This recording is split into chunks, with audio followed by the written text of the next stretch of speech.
The sky above Glaiven was always a little rose gold, even at night.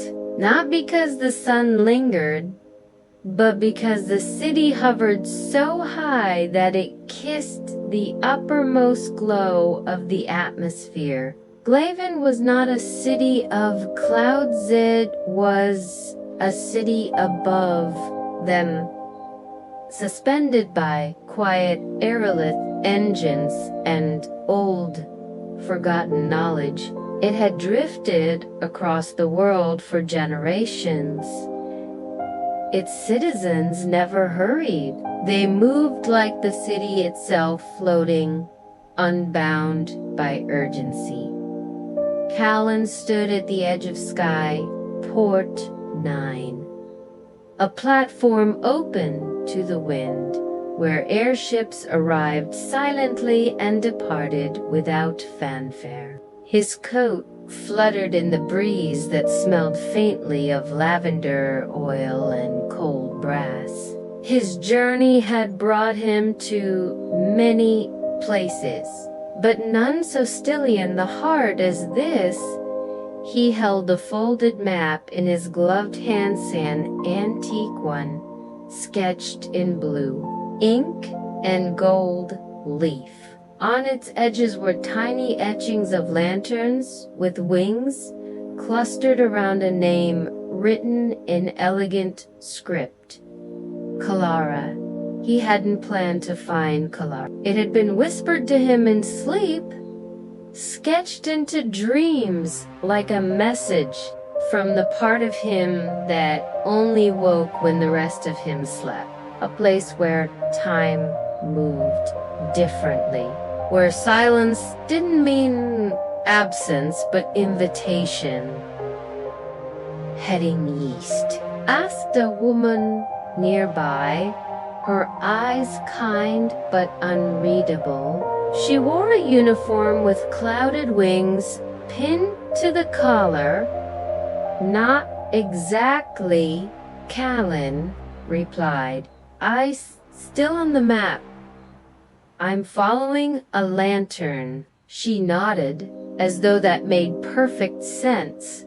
They drift at this hour, she said, pointing to the horizon. Watch for the violet one. And so he waited, and as the breeze deepened, as the golden hue of the sky softened into a pale lilac, a tiny glowing speck appeared in the sky. It was a lantern, and it was flying.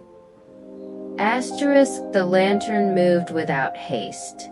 Its glow was subtle, a pale, pulsing violet that shimmered more than it shone. It wove through the air like a leaf, drifting on invisible currents, yet never faltered in its direction.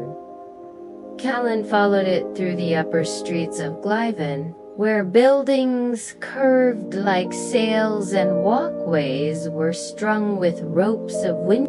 No one stared. Some smiled as the lantern passed, others bowed their heads briefly, as though in recognition. He crossed bridges made of woven light and climbed spiral stairs that opened into silence. The lantern waited for him at each turn, hovering patiently just beyond reach. Its glow never dimmed. Eventually, it led him to a stairwell that descended not into the city, but through it.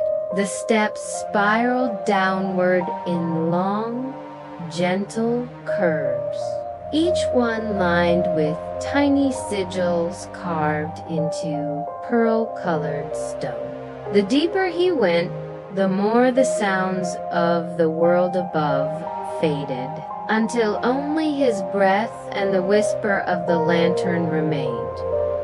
The final step opened into a chamber. It was carved from smooth stone that shimmered like moonlit quartz. In the center hovered a large basin of water, perfectly still, with dozens of lanterns floating above it, each glowing a different shade, all pulsing gently in rhythm.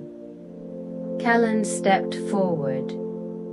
The violet lantern joined its siblings, and as it did, the surface of the water shimmered and a path revealed itself, descending into the pool, not sinking, but inviting.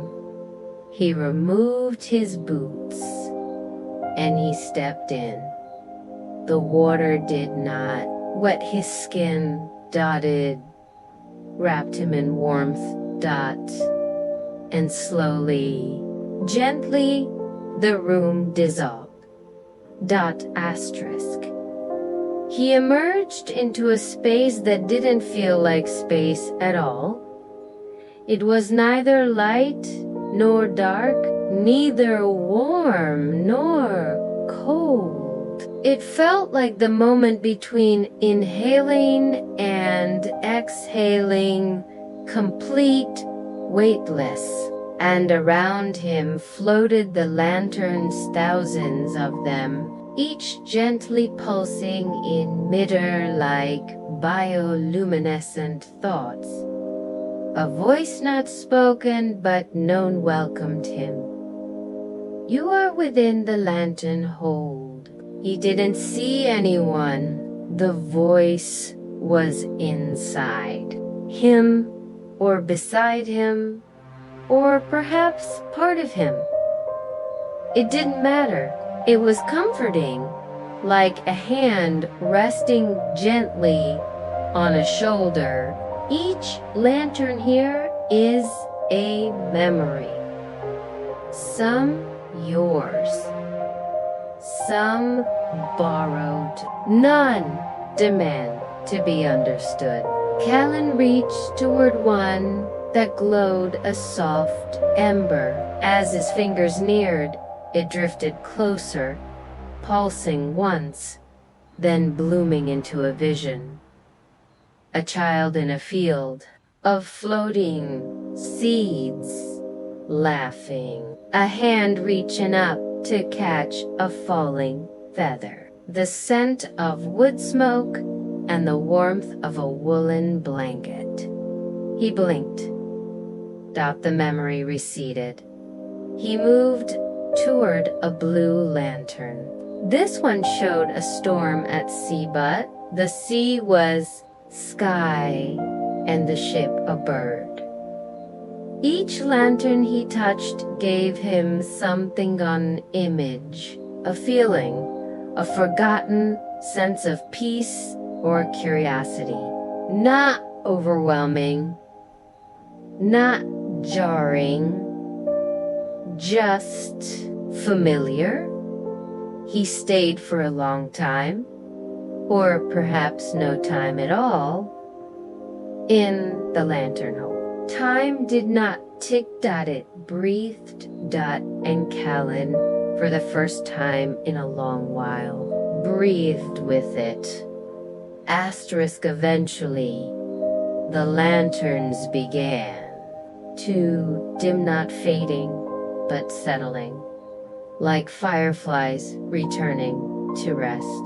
A pathway revealed itself beneath Calen's feet, glowing softly in the air like a bridge of woven starlight. He followed it, and it brought him to a garden, not a garden of flowers or trees, though. There were both but one, where time bloomed. Clocks without faces hung like wind ornaments, their hands moving not in circles but spirals. Vines grew in reverse, curling back toward the seed. Petals closed as he approached and opened again behind him. At the center was a sundial that cast no shadow. An elderly man sat beside it, carving something into the ground with a silver stylus. "You've come from the hold," the man said without looking up. Calen nodded. "I saw things. You remembered things," the man corrected, gently.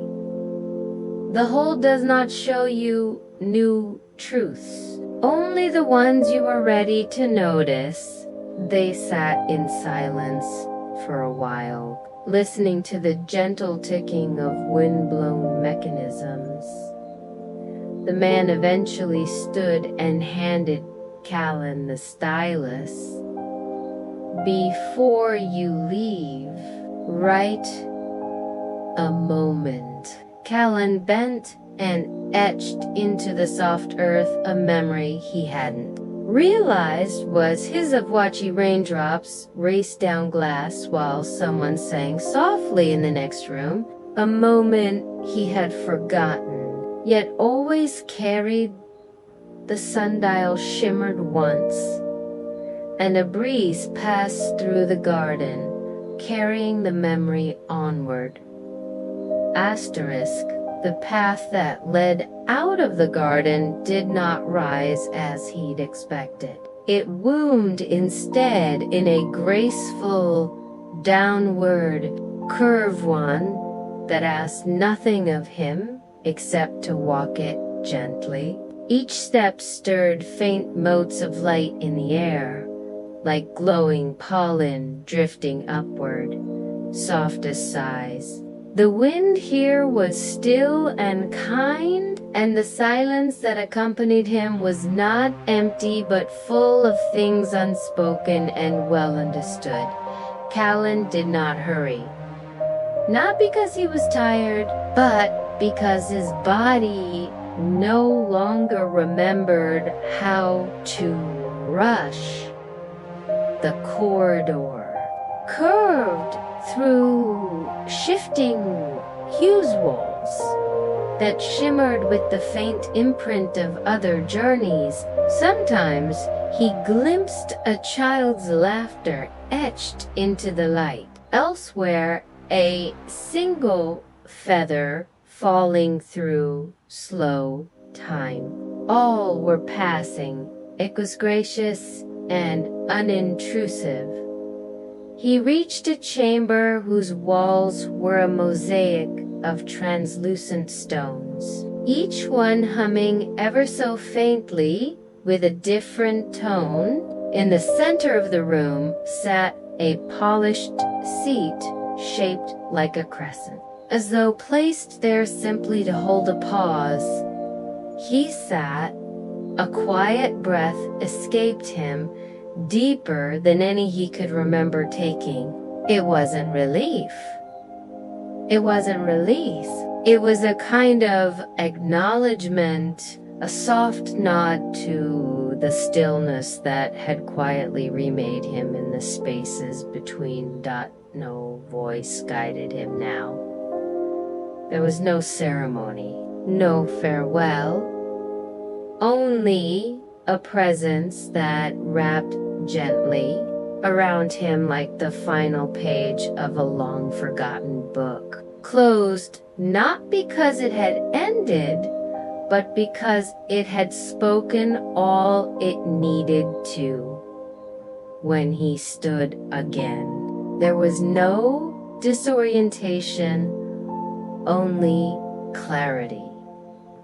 The corridor gave way to open sky, and Calen found himself back on a hill at the edge of Glaiven, where the clouds beneath the city glowed with the fading warmth of the rose-gold dusk. The city was unchanged.